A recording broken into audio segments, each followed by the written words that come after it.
We are moving on to lesson 7, early history of the Jewish people. You will need to open your digital notebook and Savas. In your digital notebook, you will see there are 10 pages.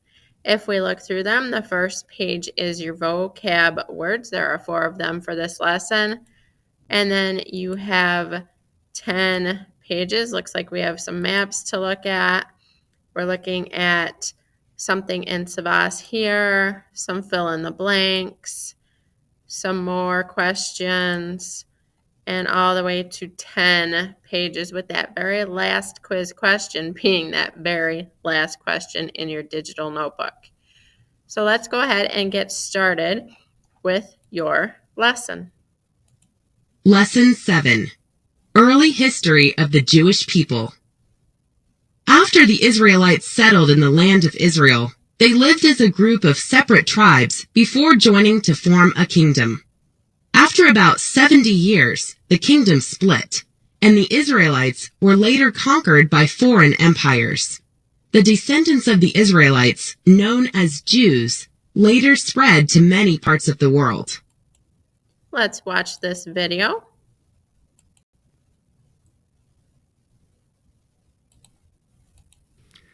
Diaspora is a Greek word that means dispersal or scattering from a central location. Think of scattering a handful of seeds over a field. During ancient times, many Jews were scattered far from the land of Israel. The diaspora refers to communities of Jews living far from their ancient homeland. What happened to create the diaspora? Around 900 BCE, the kingdom of Israel split into 2 parts, Israel in the north and Judah in the south. About 200 years later, the Assyrians conquered Israel. Under their brutal rule, they moved thousands of Jews to other parts of the empire. Many more Jews fled to the south. About 100 years later, the Neo-Babylonians conquered Judah. Not long after, they destroyed Jerusalem. They took hundreds of Jews to faraway Babylonia. This became known as the Babylonian captivity, or the Babylonian exile. Exile means separation from one's homeland. The Jewish people had been scattered across the Fertile Crescent, but something changed when the Persians conquered Babylonia. The Persian king, Cyrus the Great, told the Jews they were free to return to Israel. Many did, rebuilding Jerusalem and later the great temple that the invaders had destroyed there. The history of the Middle East is filled with conquerors, and following the Persians, the Greeks and later the Romans ruled over the land of Israel, often very harshly. Jews settled in all parts of these empires, including Southwest Asia, Egypt, parts of Southern Europe, and Africa. Throughout the turmoil, Jews continued to worship together and to look to Israel as their spiritual home. But since many Jews lived too far from Jerusalem to return there to worship, they had to practice their faith in their new communities. Many gathered in synagogues or meeting places to discuss the Torah. Often someone who knew the Torah well became the rabbi or teacher. Today, Jews live all over the world. About 6.7 million Jews live in Israel and another 8 million in diaspora. How might exile and hardship have made Jewish communities more tightly knit? All right, let's continue on with our lesson.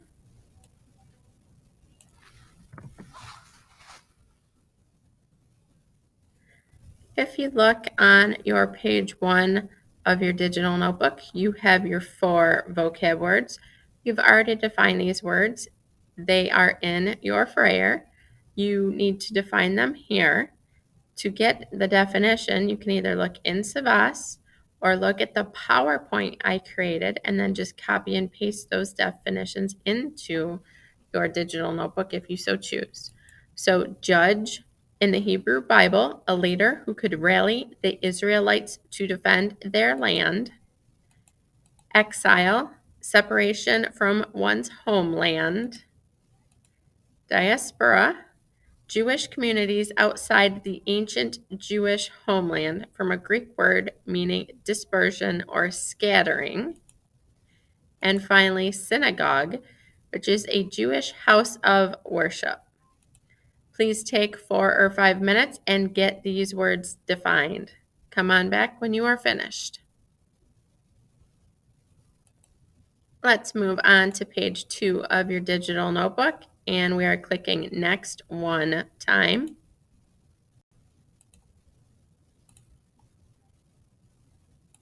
The Kingdom of Israel. Most of what we know of early Jewish history comes from the Hebrew Bible. Archaeologists also have found evidence for some of the events mentioned in the Hebrew Bible before about 900 BCE.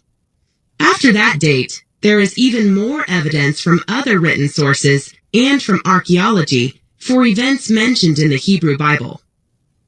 The time of the Judges. The Hebrew Bible states that Joshua led the Israelites in the conquest of Canaan. After Joshua died, the Israelites remained a group of tribes without a common government. They faced a number of conflicts with other peoples.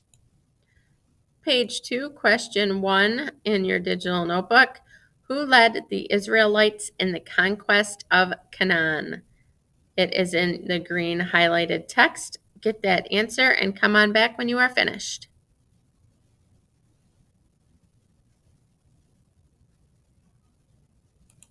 In times of distress, the Israelites often rallied around leaders called judges. As used in the Hebrew Bible, a judge was a leader who rallied the Israelites to defend their land. Judges were often warriors or prophets. They did not pass leadership to their descendants. Deborah and Ruth. Some women became well known during the time of the Judges. The prophet Deborah, who inspired an army to win a great battle, was the only female judge. Other well-known women are Ruth and Naomi. When her husband died, Ruth followed her mother-in-law Naomi back to Israel. She accepted Naomi's religion and joined the tribe of Judah. It was dangerous at the time for Naomi and Ruth to be without male protection, but Naomi was determined to return.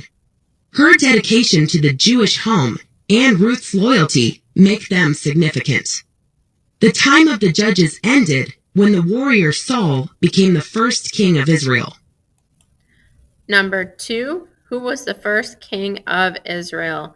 You will find that answer in the yellow circled text.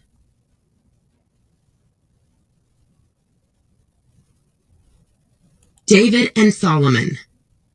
The Hebrew Bible states that one of Saul's best fighters was David, a young shepherd and musician. David became the next king. Some archaeologists and historians date that to about 1000 BCE. He captured the city of Jerusalem and made it his capital. He extended the kingdom's borders. David is believed to have written beautiful psalms, poems, or songs in the Bible, such as this one.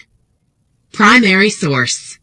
The Lord is my shepherd, I lack nothing.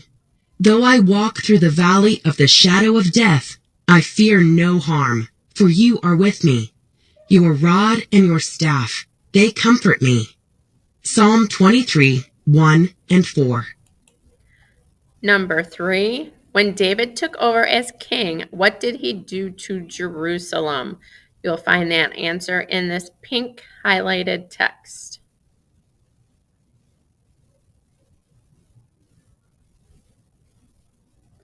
Moving on to page 3 in your digital notebook.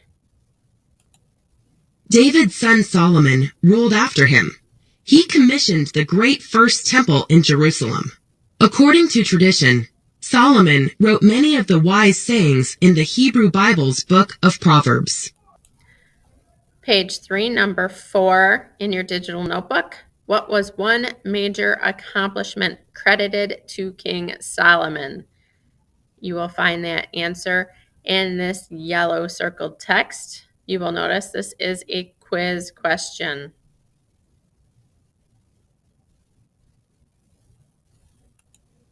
The kingdom divides. The kingdom of Israel split in two after Solomon died, around 900 BCE. Solomon's descendants ruled the kingdom of Judah in the south. From the name Judah, the religion of the Israelites became known as Judaism. The descendants of the Israelites became known as Jews. A rival or competing kingdom in the north kept the name of the kingdom of Israel. About 722 BCE, The Assyrian Empire conquered Israel. The Assyrians were brutal. Thousands of Israelites were sent to distant parts of the empire. Other Israelites fled south to Judah. 100 years later, the city-state of Babylon rebelled against Assyria and began the Neo-Babylonian Empire. Babylon's greatest emperor, Nebuchadnezzar, conquered Judah. About 587 BC, the Babylonians destroyed Jerusalem, including Solomon's temple.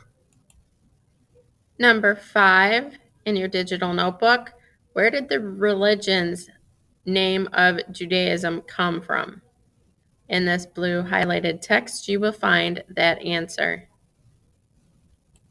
The Babylonian captivity. The Babylonians took thousands of Jews from Judah to faraway Babylon. Many Jewish prophets urged the Jews to obey the Torah while living in exile. Exile means separation from one's homeland. According to the Hebrew Bible, some Jews, such as Daniel, became important people in Babylon. Many Jews wished to return to their homeland. Cyrus the Great, king of the Persians, conquered the Babylonian Empire. The Persian Empire now controlled most of Southwest Asia. In 538 BCE, Cyrus allowed the Jewish people to go home. Many did return to Judah. Jewish leaders began to build the Second Temple in Jerusalem. They completed the Second Temple in 515 BCE. They later rebuilt the walls of Jerusalem.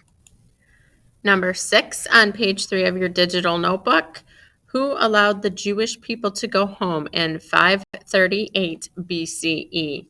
You will find that answer in this green highlighted text. On page 4 of your digital notebook, you will see the 2 maps that are on your Savas. They are right down below where we were just at on page 3. So you have these 2 maps. This map is from when Israel was under the rule of King David in 966 BCE. That is this map here. And then you have this map, which is Israel and Judah, about 900 to 722 BCE.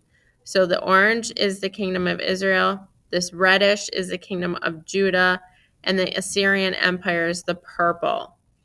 So up here you have the kingdom of Israel is right here. And then the other regions that were controlled by Israel is here.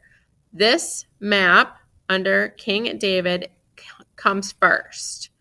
And this map is after this map. So what happened to the United Kingdom of Israel between the 2 maps? Again, this map is older than this map. So what happened between here and here? We had a kingdom of Israel, this yellow, and now here's the kingdom of Israel, this orange. So kingdom of Israel's yellow, kingdom of Israel's orange. What happened to it from here to here? Get your answer down here. Moving on to page 5 of your digital notebook. If you are starting at the beginning of Savas, if this is a new day for you, then you need to click next 2 times to get to the biography of 5 things to know about Ruth. So on your page 5 of your digital notebook, it says read the 5 things to know about Ruth and then answer the questions below. So here are the 5 things. Ruth was from Moab and was not a Jew, but was married to the Jewish son of Naomi for 10 years before he died. That's one thing. Second thing, Naomi begged for her to return to Moab, but Ruth would not leave her mother-in-law alone. Leaving her own parents, she followed Naomi to Bethlehem. Third thing, in telling Naomi her plan to return with her to Bethlehem, Ruth said, "Wherever you go, I will go," which is often used during wedding services as an example of love and dedication. Fourth thing, with Naomi's help, Ruth marries a prosperous relative of Naomi named Boaz, who was impressed by Ruth's loyalty to Naomi. Fifth and last, Ruth is one of the few women with a book named after her in the Hebrew Bible. Her story became the Book of Ruth. So here are your 2 questions. Why do you think Ruth's story is important enough to include in the Bible? And number 2, why do you think Ruth's words are used in wedding ceremonies today? So pause my video. Using these 5 facts about Ruth, please give me an answer to number 1 and number 2 on page 5 of your digital notebook.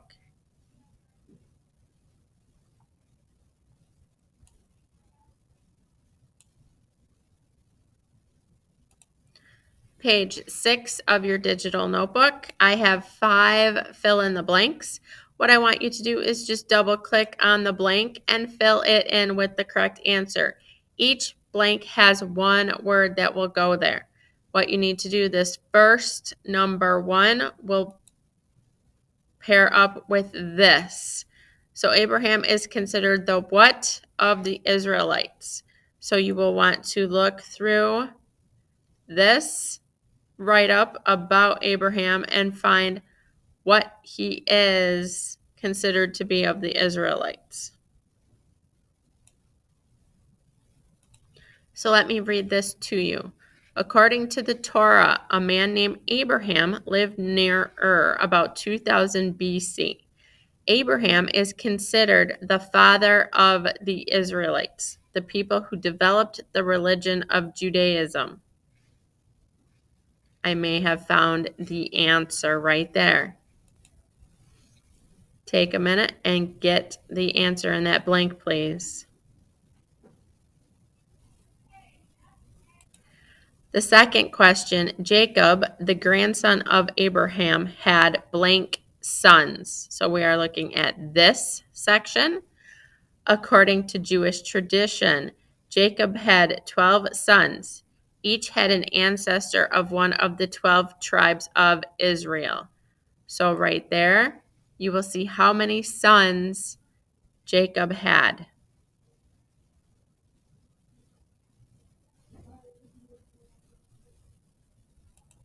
Number 3, we are looking at in the book of Exodus, an Israelite named what leads his people out of slavery in Egypt? Let's read this. The book of Genesis in the Hebrew Bible tells that a famine forced many Israelites to move to Egypt, where they were eventually enslaved. In the book of Exodus, an Israelite named Moses leads his people out of slavery in Egypt, causing the Red Sea to part. That is the Exodus that we watched, the movie. We saw the Red Sea part. Go ahead and get the answer. Who was it that led his people out of slavery?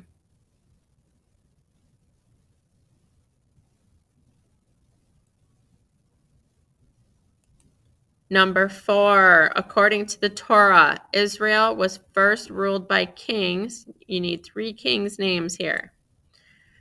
So let's read and see what we find. By about 1000 BC, the Israelites had set up the kingdom of Israel.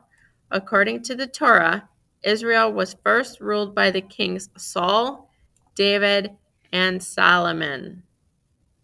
So there we go. We've got 1 king, 2 king, 3 king. Double click, highlight it, and then type in each of these 3 kings' names.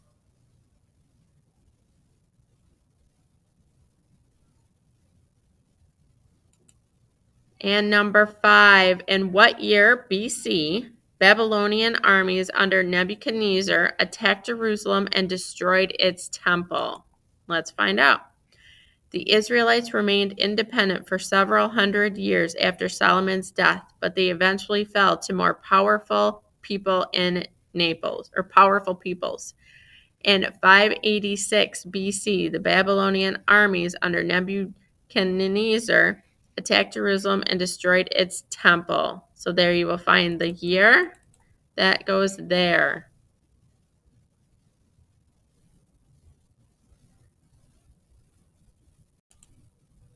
Let's move on to page 7. Clicking next one more time. What was the diaspora? The Babylonian exile was a turning point in Jewish history. Communities of Jews now lived throughout the Babylonian Empire, which stretched across the Fertile Crescent. These communities outside the land of Israel came to be known as the diaspora, or communities of Jews living outside of their ancient homeland. Diaspora is a Greek word meaning dispersion or scattering. Lands of the diaspora. After the Persians conquered Babylon, their empire spread across all of Southwest Asia. The Persian Empire included the land of Israel, but it also included Egypt, Asia Minor, present-day Turkey, Mesopotamia, what is now Iran, and parts of Central Asia. Jewish people spread across these regions. What was the result of the diaspora? So this is page 7, number 1 in your digital notebook. Right here in this yellow circled text, you will find the answer.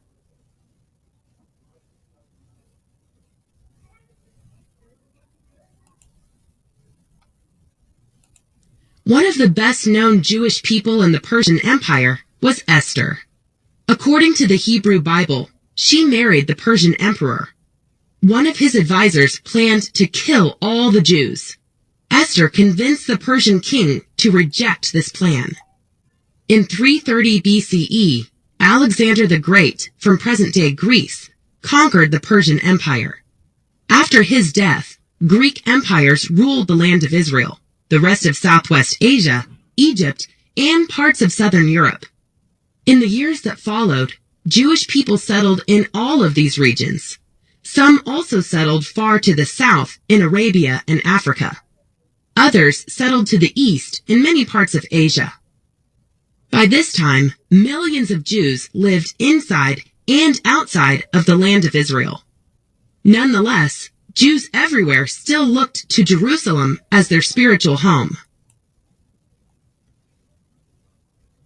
Number 2 on page 7.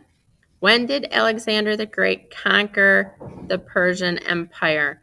You will find that answer in this green highlighted text. New ways to worship. The diaspora brought changes in the way Jews worshipped. Many Jews lived too far from Jerusalem to return for worship. Previously, most Jews could worship at the temple in Jerusalem. Because of the diaspora, however, Jews had to practice their faith wherever they were living. Some Jews had already been used to gathering in a synagogue or meeting place. There they could pray and discuss the Torah and Hebrew Bible. Often, someone who knew the Torah well became the group's rabbi or teacher. In the diaspora, synagogues became even more important. Number 3 on page 7 of your digital notebook. How did the diaspora change the way Jews worshipped? You will find your answer in this yellow circled text.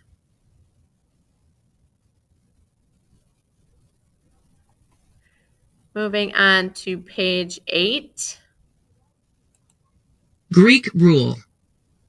After the Babylonian exile ended, Jews in Israel tried hard to follow their religion.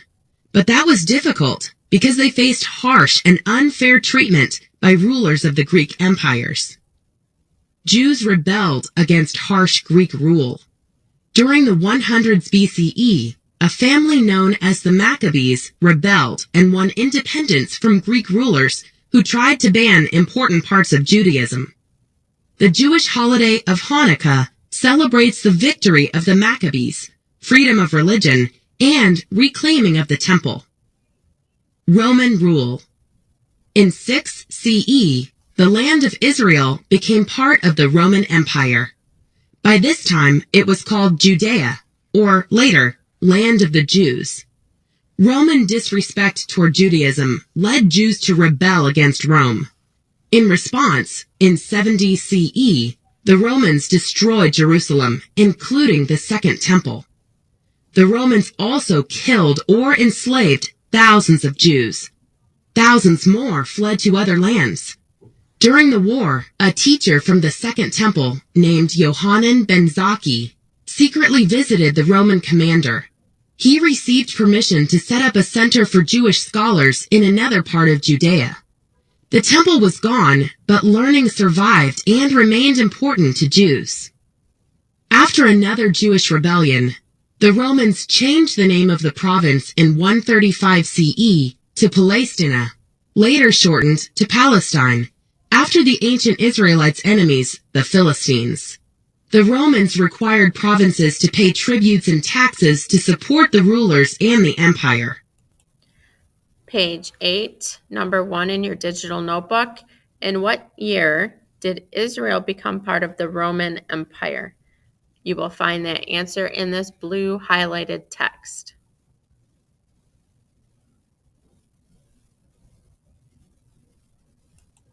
Judaism changes and develops.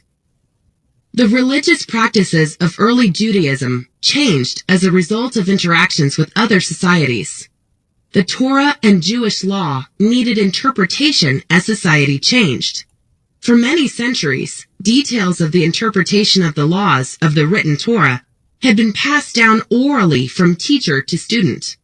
These explanations were called the oral Torah. Jewish leaders feared that the oral Torah would be lost in the diaspora, and that direct passing down of the law might become impossible or unreliable. Because of that, within a few hundred years after the destruction of the Second Temple, the oral Torah was set down in writing, which later formed the core of the Talmud. The preservation of those texts and laws, and of ethical and ritual requirements, was key to the development of Judaism as a religion. Judaism survived outside the homeland by focusing on the Torah and Jewish teachings and by maintaining its strong religious and historic connection to the land of Israel. This Judaism, in which traditions could be handed down through the generations in writing, became known as Rabbinic Judaism. Its practices no longer centered on the temple, but Judaism's main teachings remained unchanged. Number 2, what was key to the development of Judaism as a religion? You will find that answer in this pink highlighted text.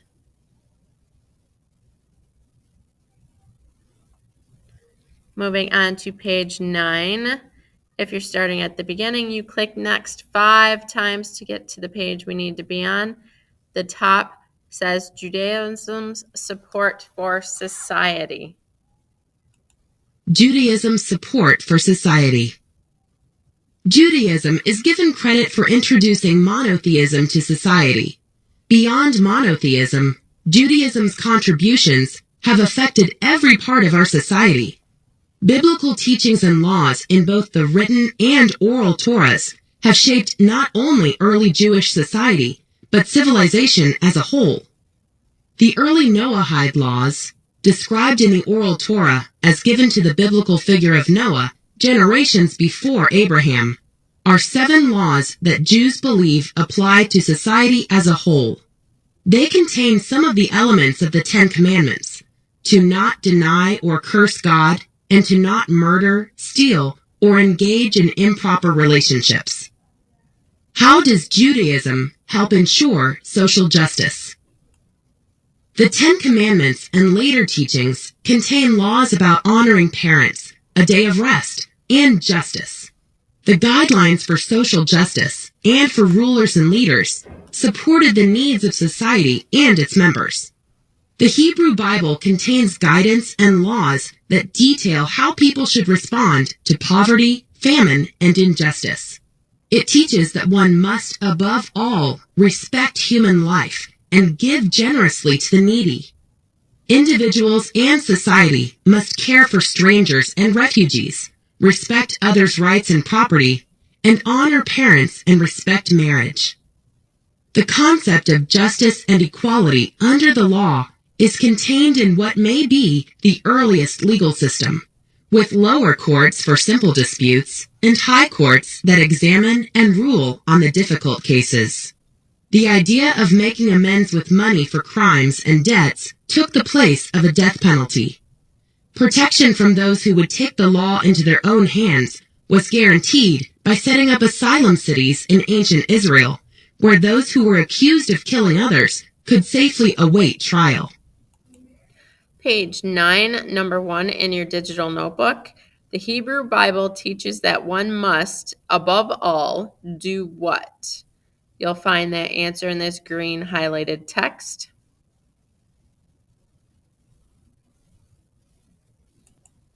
Laws supporting animal rights and the environment. The written and oral Torahs also support the needs of animals and the environment. The Torah and Talmud provide instructions on animal rights and humane treatment. The Torah also includes environmental protections. These include introducing the practice of crop rotation to leave fields uncultivated during some seasons. This practice is useful because it helps maintain the nutrients in soil that keep the land fertile. Another protection for the environment found in the Torah is the obligation to not destroy or waste resources. Number 2, looking at the chart, religious holidays in the Jewish tradition today, what are Jews supposed to do if they, quote, break the rule of the Sabbath day? So look under Sabbath day. They used to remember the Sabbath day to keep it holy. That's what it says in Exodus 20:7. Today, Jews who accidentally break the rule of the Sabbath are to perform prayers and observances focused on making the Sabbath a positive spiritual experience. So summarize what that says and answer number 2 here. Moving on to page 10 in our digital notebook. Pressing next. If you're at the beginning, you would have pressed next 6 times now. What is the legacy of Judaism? Today, nearly 14 million Jews live throughout the world. A large majority of the world's Jews live in either the United States or Israel. Question number 1. How many Jews live throughout the world today? Pause my video and get that answer now.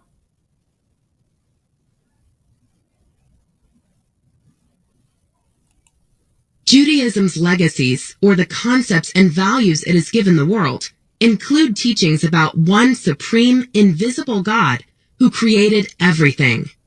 Christians and Muslims, like Jews, honor Abraham as a founding figure and Moses as a messenger of God. They both share with Jews the belief in a single God. The ethical teachings of Judaism have influenced spiritual leaders in all parts of the world. The Hebrew Bible is another legacy of Judaism. Its poetic language makes it a classic of world literature, as do its dramatic stories of unforgettable figures such as Moses, David, and Esther. One of the greatest legacies of Judaism is the set of values that have been incorporated into what many call the Judeo-Christian tradition. These moral and ethical values form a basis for modern democratic societies such as the United States. They relate to such ideas as the worth of the individual and the importance of moral behavior. Examples include the equal importance of every individual freedom and responsibility, community responsibility, and the importance of human rights and justice. Number 2, how have the teachings of Judaism influenced modern society? You will find the answer in this circled yellow text.